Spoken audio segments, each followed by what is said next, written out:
La République centrafricaine, riche d'un sous-sol exceptionnel avec plus de 780 indices miniers recensés, peine pourtant à transformer cette richesse en développement. Le secteur minier formel contribue à moins de 10% du PIB, tandis que 71% de la population vit sous le seuil de pauvreté selon la Banque mondiale. À l'approche de l'élection présidentielle de décembre 2025, la question de la gestion des ressources naturelles s'impose comme un enjeu central pour la stabilité économique et sociale de la République centrafricaine. Là où il y a les guerres, dans les guerres, sur tous les théâtres de conflit, c'est là où il y a les ressources. C'est là où il y a les ressources. Il y a des gens, des individus que je ne peux pas citer, mais qui existent dans le monde, qui ne cherchent pas à exploiter, mais qui cherchent à piller et à voler.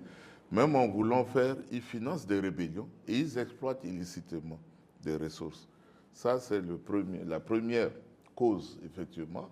Et ça nous génère une insécurité au-delà de ce que nous pouvons penser.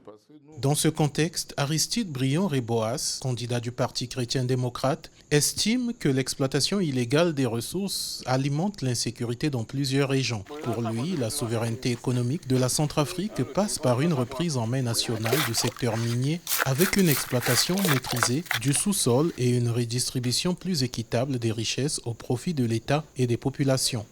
Comment on a de l'or? Mais dans notre trésor, nous n'avons aucun gramme d'or. Il nous faut constituer notre stock d'or. Nous pouvons travailler à cela. Nous avons beaucoup des ingénieurs de mines qui sont là, sortis. Nous avons un génie militaire.